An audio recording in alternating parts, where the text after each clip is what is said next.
As a chef, I know flavor doesn't begin in the kitchen. It begins on the land. And Westhome's nature-led Australian Wagyu is a story written in the landscape of Northern Australia. Cooking is storytelling, and Westhome Wagyu carries a story of Northern Australia itself, raw, powerful, and deeply authentic.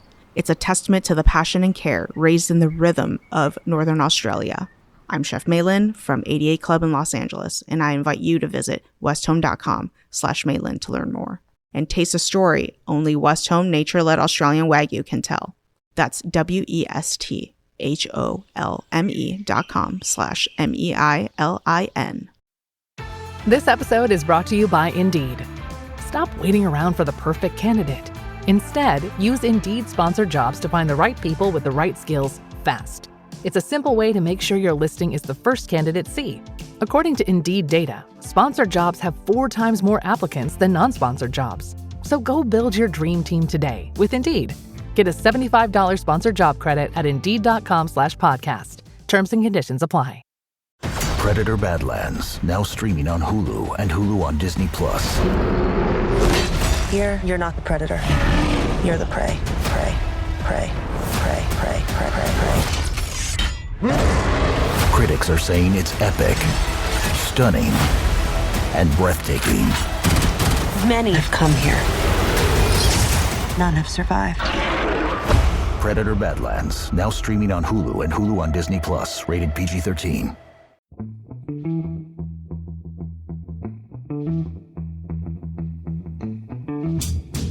Hello and welcome to The Price of Football, the show that looks at the money behind the beautiful game.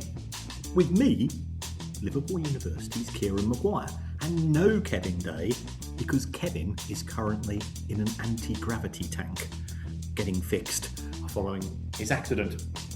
Now, you might be expecting this to be the questions and answer show, which Kevin and I did actually record over the course of the weekend, but then, owing to what's referred into the trade as technical gremlins, something went disastrously wrong. So it's hiding somewhere in the internet ether.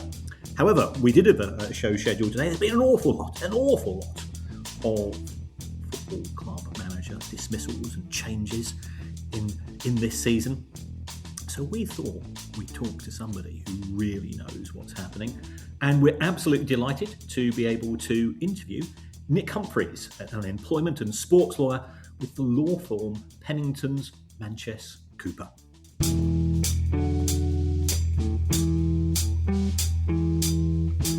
Nick, thanks so much for joining The Price of Football. How are you keeping? Yeah, good, thanks. Busy times at the moment. Busy times. I can imagine. For people who don't know about you, can you sort of give us a sort of an overview of how you've got into employment law and sports law in particular, and your football background as such? Okay, so getting into law generally, I studied law at university. I then lectured law for a few years. I qualified originally as a barrister and then cross-qualified and became a solicitor. And in terms of my experience with football, I used to work with a brilliant guy called Mike Morrison. And Mike ended up leaving the firm that we were at the time and going in-house at the League Managers Association. And we kept in contact after Mike had left, and he very kindly asked me if I'd like to do some work for the League Managers Association. And I then got a series of cases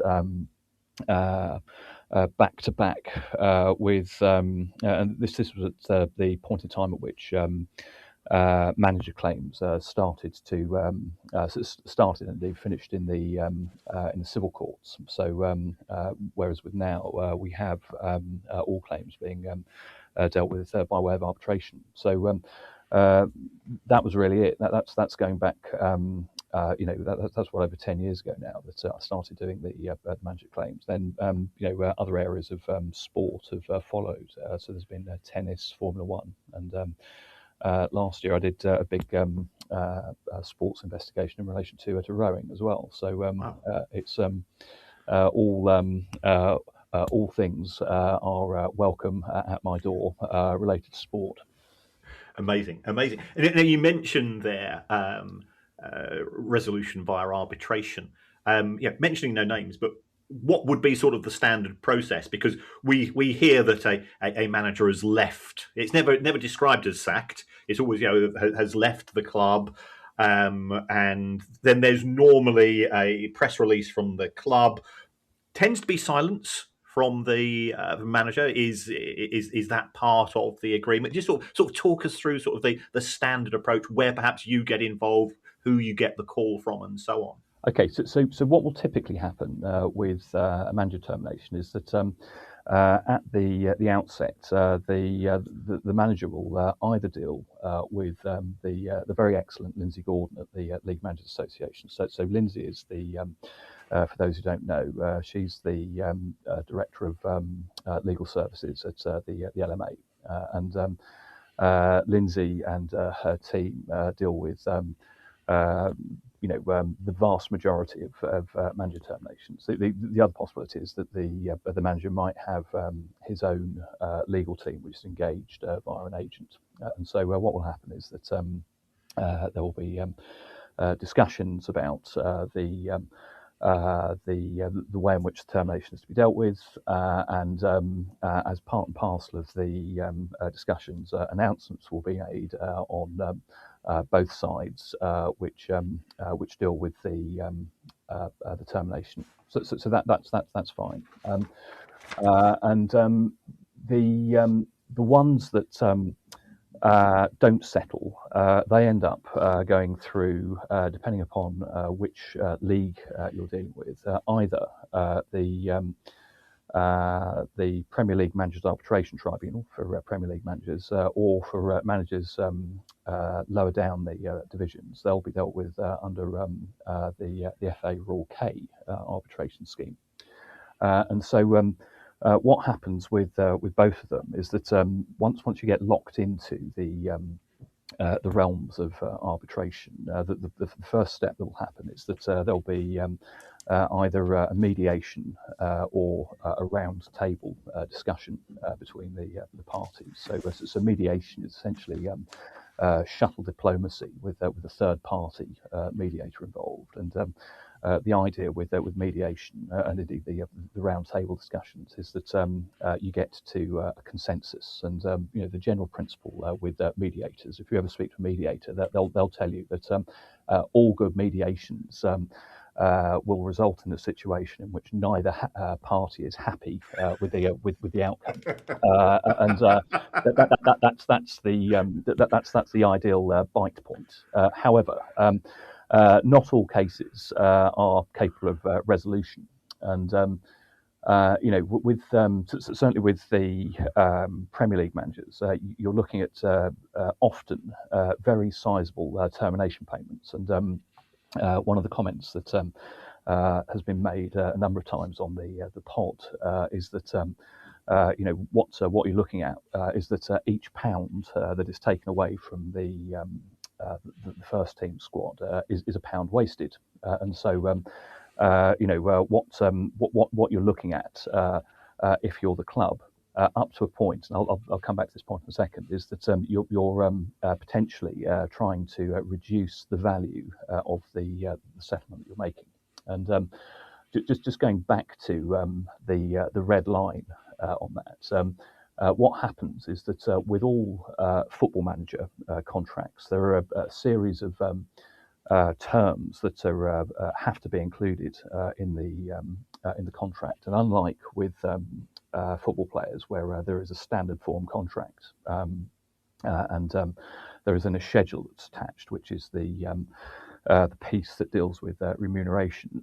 With manager contracts, there is no standard form of contract, so each club will have its own contract, and sometimes clubs will have different contracts, different managers, and but what they all have to have is certain specific terms which must be included, and so this is under, if you're dealing with the Premier League at any rate, what will happen is that under Rule P8 of the Premier League handbook, so a yet further step back, the Premier League handbook is that's the contract between the clubs and the Premier League, and that contract mandates that certain specific provisions have to be included into the contract of the manager. And those are that the manager will observe and comply with the rules and regulations for the time being of any organisation or body of which the club is bound to observe, so including the FA and the English Premier League. Second, that the manager will comply with all reasonable instructions and requests given by the club and the EPL. And third, that any dispute between the manager and the club is to be dealt with by the EPL's Managers Arbitration Tribunal. What also happens is that there is both a manager code of conduct and a club code of conduct, which is dealt with under the rules. And the club code of conduct requires that the club has to strictly observe the terms of the manager's contract and promptly settle any termination obligations. So what will happen is that once you've got to the point of arbitration, you are dealing with a situation in which the club has said you, the manager, are in breach of contract, and what then happens is that we've got a discussion about damages, because otherwise the club's going to be in breach of the club code of conduct. So we've done by this stage mediation. We're now arbitrating, and so the question then is, what does an arbitration look like? Well, arbitration is dealt with under another set of provisions under the Premier League handbook, which is Rule Y, and that sets out the rules of arbitration for the Managers Arbitration Tribunal. And for want of a better description, arbitration is essentially private binding dispute resolution as between the parties. And the private point is that you shouldn't know what comes out of the arbitration, but if you know enough people that do this sort of work, and you're obviously smiling, so what happens is it's not necessarily a kind of cups at doors, but you hear the gossip as to what's gone on with arbitrations, and so you'll have this private binding resolution. With arbitrators. So who are the arbitrators? The answer is that they're a bunch of experienced professionals who have involvement with sport. So you're dealing with typically former High Court judges, senior KCs, King's Counsel, leading barristers who are expert in this sort of thing, and also accountants and people like your good self, perhaps. Perhaps you should be an arbitrator, Kieran. What happens is that they're all on an approved list, which is run by the English Premier League. And what will then happen is that because you've got a written clause in the contract, which deals with arbitration occurring. It is arbitration for the purposes of the general rules of the arbitration system in the UK, which is the Arbitration Act 1996, and then the specific rules of the arbitration, how the procedure operates. Commencing proceedings, disclosure, witness statements, hearings, so on. Those are all dealt with in the Managers Arbitration Scheme rules, or Rule K, and what then happens is that you run your claim, which will be typically a breach of contract claim, and a decision's made in connection with which costs and interest can be awarded, and we've discussed this in the past. And my view on this situation is that if, as a club, what you're trying to do is kick the can down the road in relation to making a payment, what's going to happen is that it will all catch up with you eventually, and you're going to get costs awarded against you, and so that's your own costs that you've incurred, and these are six-figure sums that are incurred. You'll pay standard costs typically of the other side. So what we mean by standard costs is that that's going to be somewhere between 65 and 80% of the winning party's assessed costs, and you'll pay interest on that.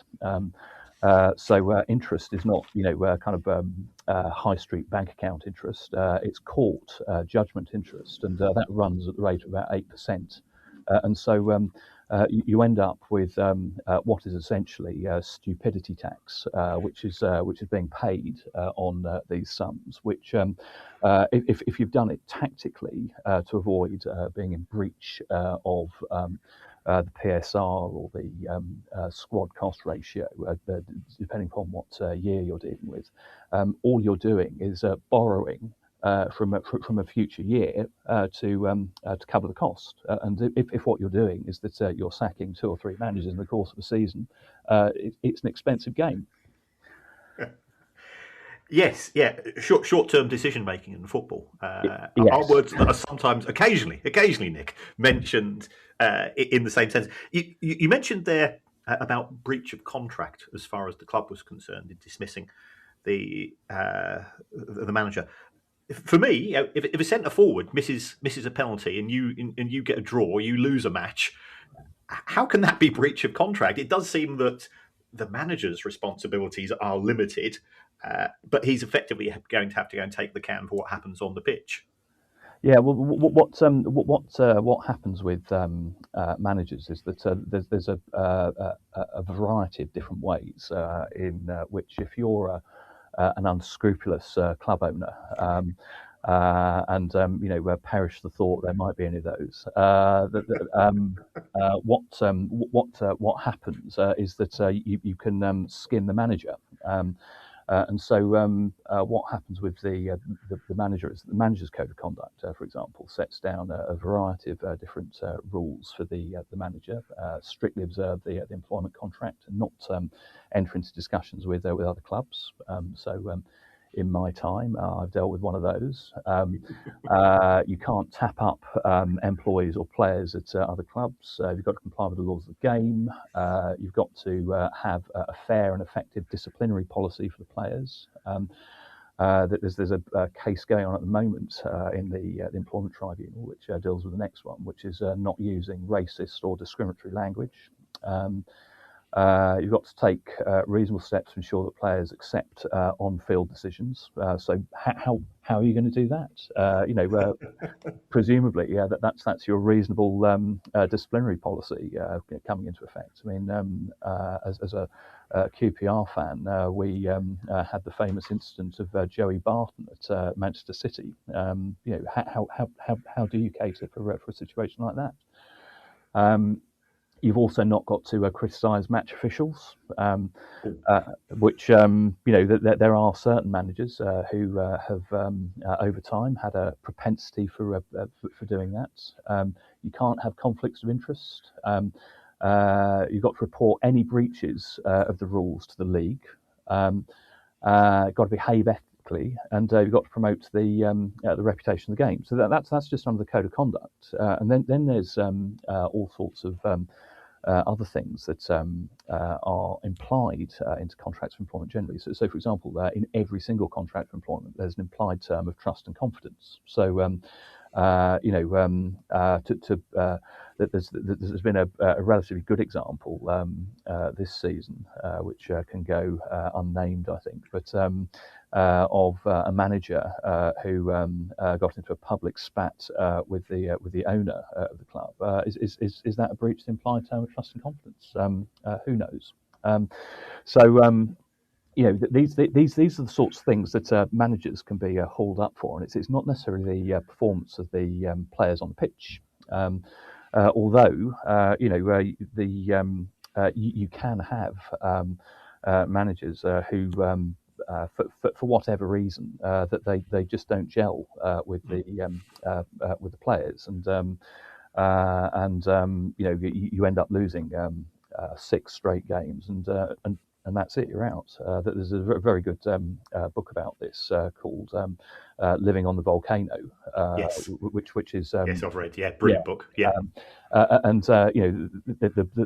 This was the Arsene Wenger quote: "Being a football manager is like living on a volcano. Any day can be your last." And football's a money game these days. So if what's happening is that you're losing 6 straight games, even if all of your players are out injured, that's on you.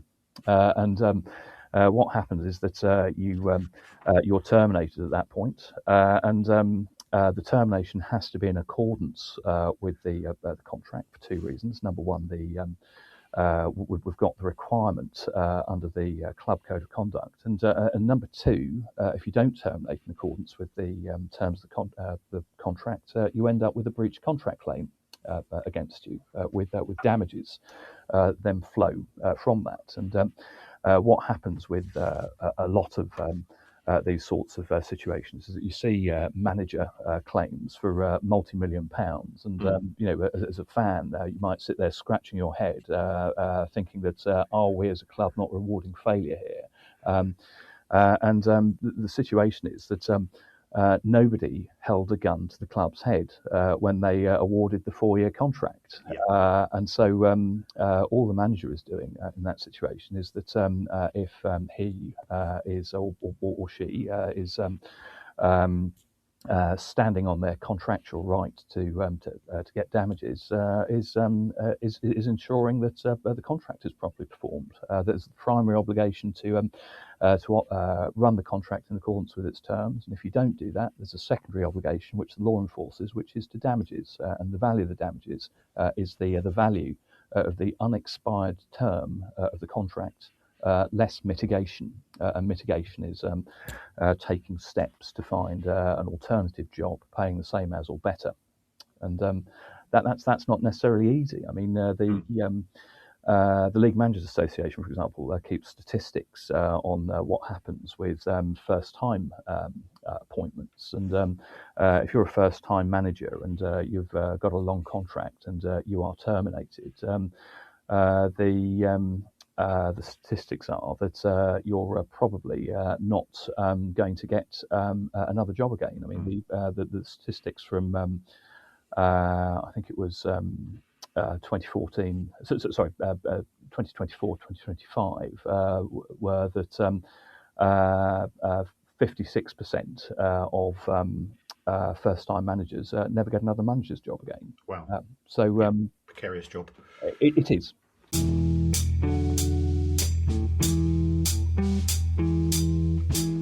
You didn't start a business just to keep the lights on.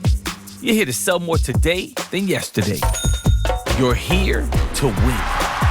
Lucky for you, Shopify built the best converting checkout on the planet. Like the just one tapping, ridiculously fast acting, sky-high sales stacking, champion of checkouts. That's the good stuff right there.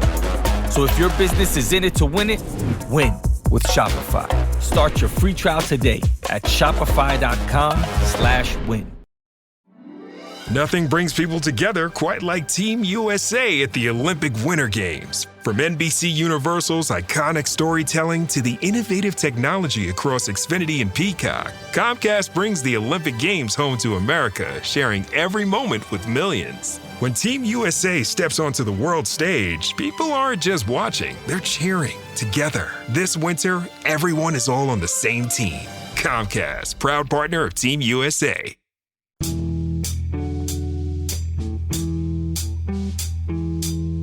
You mentioned there, Nick, that managers have an obligation to find alternative employment which pays the same or more. Now, take reasonable steps. Take reasonable steps. Yeah. Okay, and therefore, I read the post balance sheet comments of a of a well-known football club which recently dismissed a manager, saying that the costs of termination could be up to, shall we say, £15 million. So therefore, the manager has a obligation during the period of the next 6 months, 12 months to find a job. If that manager does find alternative employment, then is that manager effectively being paid on a monthly basis during a set period of time, or is there a fixed settlement, or how does it tend to work in practice? Well, I'm going to give you the stock lawyer's answer, which is it depends. Yeah. Thank you so much. We've got a sweepstake, myself and Kevin. How long will it be before Nick says it depends? It comes down to the principle of freedom of contract. And this is a product of essentially the bargaining power that the manager has got at the time they either enter into a contract for the first time with the club or an extension. And if a manager is extending a contract, they've got a lot more leverage because this is an asset that the club want, and so that they're going to be a lot more flexible in terms of how they will deal with the manager. And I've seen examples of manager contracts where there is the duty to mitigate is expressly written out of the contract. What can happen is that you can have either silence on what will happen, and if you've got silence on what will happen, then the obligation is to pay if the Managers Arbitration Tribunal or Rule K comes down against you, the obligation is to pay the money immediately in one lump sum, and if you don't do that, then bad stuff happens. You as the club can very swiftly be on the wrong end of a statutory demand, which then leads to insolvency. So that's not so great. Another possibility is that there will be a schedule that will be written into the contract dealing with what will happen in relation to termination. So if you're terminated by a particular date, then you get, say, 1 year's money. Alternatively, you can have the situation that you've just described, which is where there will be an obligation to the manager is paid on a monthly basis. There is an obligation to show to the club the steps that you are taking to mitigate. So the manager has to provide a report at the end of each month, setting out. And it's not just football. This is something that I'm dealing with one of these in Formula One at the moment. You've got to provide a report to a person on a particular date each month, and it's set out in the contract that this is a strict condition of the contract. And with contracts have terms of different standing, and anything which is a condition of the contract gives, if there is a breach condition, it gives the party who has suffered the breach the opportunity to terminate the contract immediately. And without further obligation. So if you're putting that in as a strict condition that you have to provide the report, well, there it is. If you don't comply as the manager, that's your ability to claim the unexpired term of the contract over and done with. It's essentially a matter of freedom of contract. No two contracts are necessarily going to be the same. Brilliant. I've got a few questions from sort of listeners as well. So, by all means, feel free not to answer these, because some of them are a bit left field. We had a question from a listener talking about coaches following a manager out of the door when he's sacked, because quite often the manager will be part of a broad team. If that manager gets a new job, can the club veto if the manager says, "Look, I can't. This is my goalkeeper coach. This is my set piece coach," or is it? Does the manager, perhaps when he's going for a new job, say, I'm part of an entourage, I'm part of a broader team, or is it very much a case of the club employing the manager? Well, I'm going to give you it depends again. It very much does depend actually. Yeah. What will typically happen is that you'll have a manager and an assistant manager that will work together.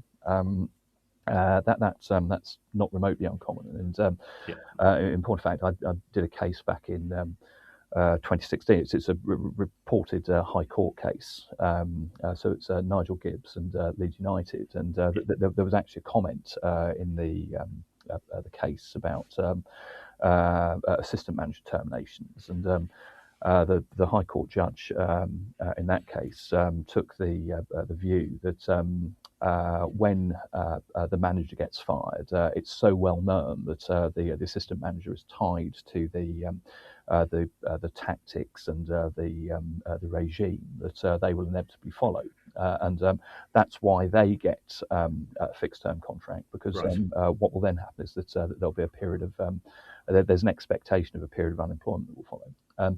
In terms of whether or not the club where if what you're dealing with is a situation in which the unlikely situation in which the manager goes, but all of his entourage remain, then there is there's two potential things that happen there. So point number one is that if the manager has post-termination restrictions in his contract of employment, which prevent him soliciting or encouraging employees to leave, then what would happen with that is that there would be heavily worded letters that would be sent out threatening to injunct the manager, and you'd also have words with the remaining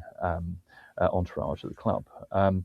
The other possibility, I guess, is that if the manager gets wind of the fact that he's going to be terminated whilst he's still there, and goes around and talks to everyone in advance and says, it looks like I'm going to be leaving. I'd like you to all follow me.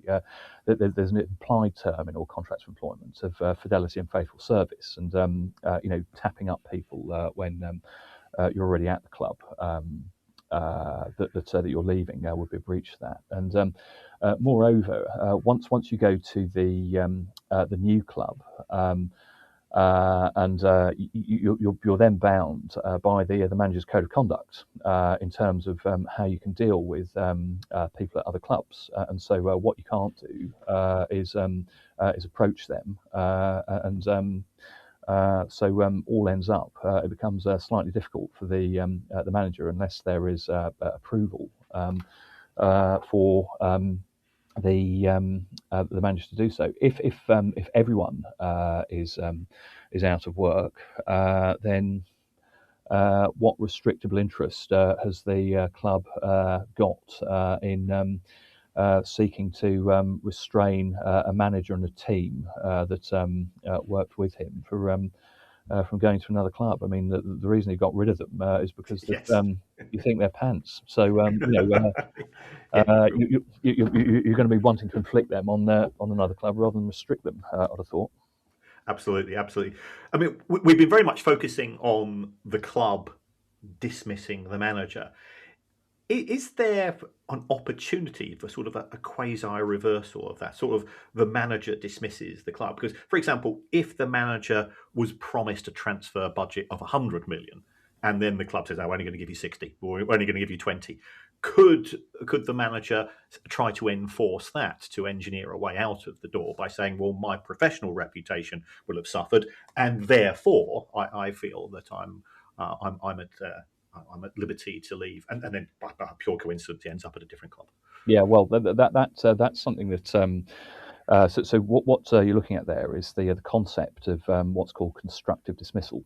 So with constructive dismissal, the argument is from the manager in this situation that there is an implied term in my contract of employment that neither party shall, without lawful and reasonable cause, do anything to undermine the relationship of trust and confidence. You made me a promise, and what's got to happen in connection with that promise is that it's going to have to be very well documented. Because if what you're saying is that as a manager that there was this kind of like vague thing that was said to me on the coach back from Torquay one evening that to a trip up to Manchester that we'd be getting a budget of X million, and you've come through with X minus Y million, then that's you as the manager are going to have to prove that there was a breach of that term. So if it's clear and documented, then that's very much easier way of dealing with it. If you're trying to show that there's been a breach of some oral promise that was made to you, my take on that is that good luck. Good luck with that. You're dealing with sophisticated commercial organisations. You as the manager are going to have typically an agent. Everything is well documented, and so it's going to be a tough order to try and prove that. Great. I mean, we looked at managers. Just looking at things on the playing side. There's been some well documented cases this season of players who have joined other clubs with an obligation to on loan with an obligation to buy, and there's normally a triggering event, and the buying club, for want of a better phrase, has said, well, if he plays one more match, we've got to buy. We ain't going to play that match. I can understand that from the two clubs' points of view. Could this also apply in a scenario for a player? Let's say that we've got a club where a player gets a very substantial bonus if they score 20 goals a season. They get to 19 goals. There's 6 matches left. They're 10th or 11th in the division. They ain't going to get into Europe. They ain't going to get into the playoffs, wherever it's going to be. And the chief executive or the finance director says to the manager, don't play him for the rest of the season. It's going to cost us 250 grand bonus. Could the player have a claim against the club under those circumstances? This point was actually tested. I think it was back in the 1970s. It was a case involving Ted McDougall. Yes, I remember him.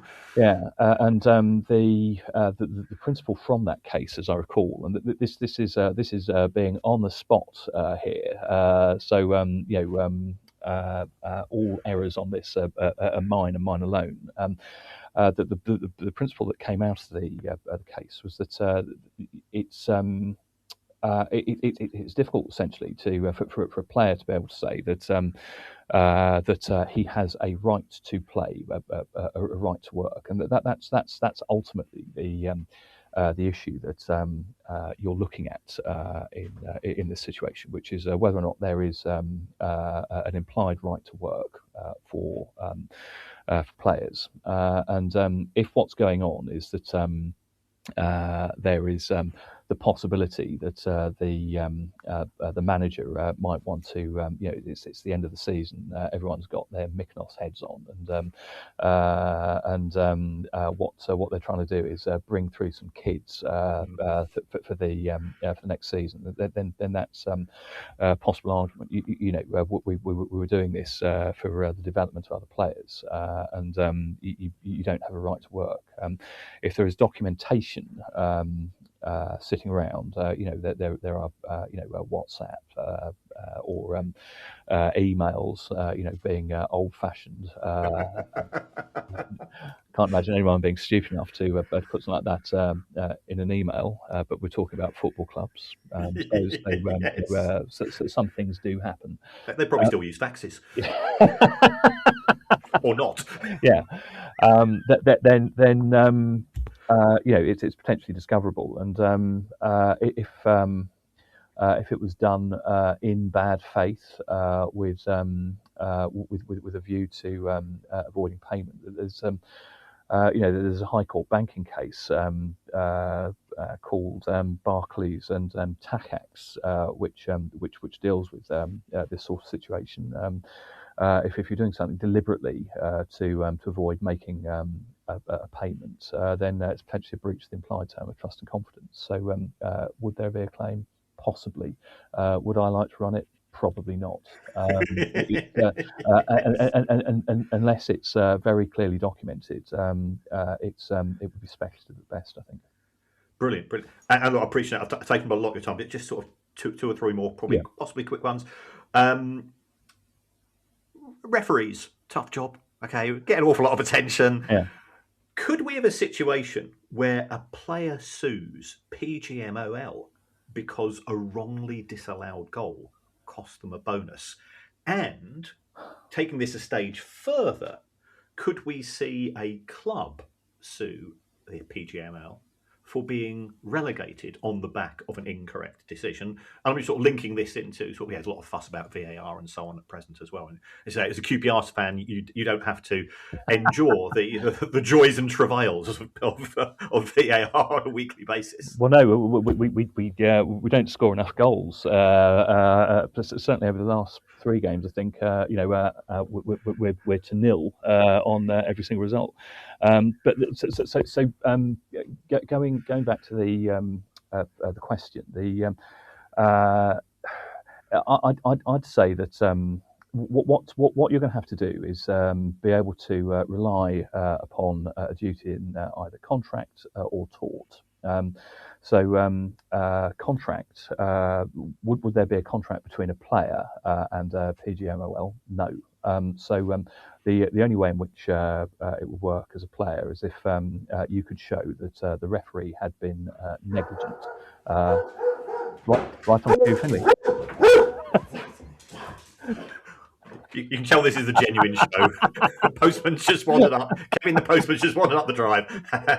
Gets the poor appearance from Finley. Sorry about that. So unprofessional of him. So what would have to happen is that the player would have to show that the referee had acted in a way that no reasonable referee would have acted in. And I think that is an incredibly high bar for a player to show. So I think unlikely that that would go anywhere. Okay, cool. And just a couple of very quick ones.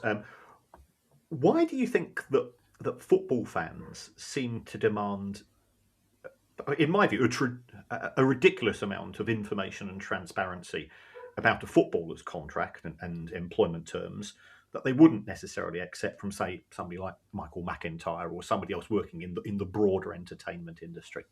Well, but bizarrely, there's actually more chance of getting details of an entertainer who's got a contract with the BBC, because the BBC's got the obligation to publish salaries. So you can see where people sit in salary bands at the BBC. What happens with contracts of footballers is that in the same way as with you and me and everyone else in the population, that this is their personal information. Exactly. There's no right to that information. In the same way that you've got no right to know where they live, or what car they drive, or how many points they've got in their driving license. It's all personal information.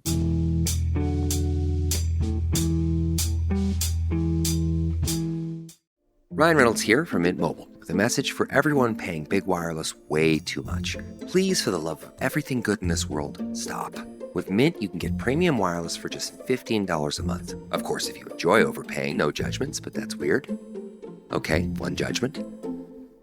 Anyway, give it a try at mintmobile.com/switch.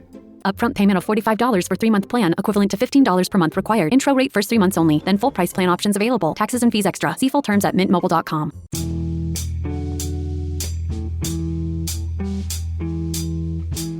I get probably 2 or 3 inquiries every week from people who say, I want to work in football finance. How did you get there? To which my standard reply is, I don't work. I don't work in football finance. I'm just a teacher. But there's an awful lot of people that must want to work in various branches of sort of the sports industry, and I imagine you would be the same. I mean, how would you advise somebody who's got an interest in working in sports? Although from what picking up here, A, you've got to be called Nick, and B, you've got to support QPR. Seems to be two prerequisites because I know Nick DeMarco very well as well, of course. Well, it's not just Nick DeMarco. There's also the Forest chairman, Nick Randall, who used to be a KC. Really? Yeah, he's a QPR fan. Whoa. Nick, QPR, must be something in the water in that part of West London. Yeah, all go together. Yeah. Brilliant. And is it? Do people normally sort of qualify as a barrister or a solicitor and then try to move to a firm, or is it something which is? I'd imagine it would be oversubscribed because certainly the level of interest that I get, and I always try to advise people to. Yeah. You've got to have a skill set. I don't care whether you're a football fan or not, and neither do the clubs, and neither do the people involved. Having a knowledge of the industry helps, but being a fan is not so important. What happens from the legal perspective? There's a fabulous organisation called Law in Sport. I know Sean. Which is run by Sean Cottrell. So what happens with Law in Sport is that. Sean is a master networker who has he puts on various different amazing events each year, and Sean is a big advocate of trying to get people involved in the world of sport and law. And if what's going on is that you've got a genuine legal interest in this sector. If for example, you're doing a law degree or whatever, then I'm pretty sure that the way in which law and sports conferences are structured is that you get discounts for being a student. So. Right at the outset, my advice would be to, if that's the bag that you're trying to get into, go and look on law and sports conference pages and see if you can get along to one of those. The networking, as you know, I mean, I've bumped into you at those things. Yes, absolutely. So the networking is first class. The topics are excellent, and it's just the best networking that you can actually get. After that, you've basically got to get into the sector somehow, and if that's your interest, then you qualify, and then you try and pursue it, it's all about networking again. You've got to go to the places where these people hang out, and be in their face, but don't get up their nose. That's the thing to do. I've got people get in touch with me on LinkedIn as well, use LinkedIn, get in touch with people, network. Yeah. Brilliant. Nick, thank you so much for your time. It's a pleasure, and I'll see you at the next Law in Sport event. Great stuff. Thanks, Kieran. The price of football.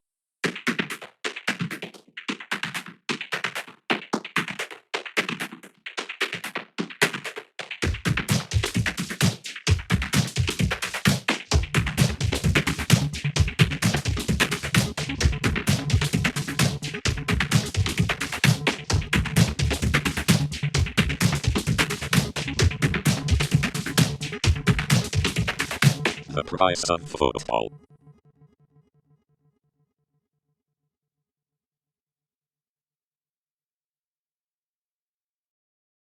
¿Hablas español? Sprichst du Deutsch? Kan du norsk? If you used Babbel, you would. Babbel's conversation-based techniques teaches you useful words and phrases to get you speaking quickly about the things you actually talk about in the real world, with lessons handcrafted by over 200 language experts and voiced by real native speakers. Babbel is like having a private tutor in your pocket. Start speaking with Babbel today. Get up to 55% off your Babbel subscription right now at babbel.com/Spotify. Spelled BABBEL.com/Spotify. Rules and restrictions may apply.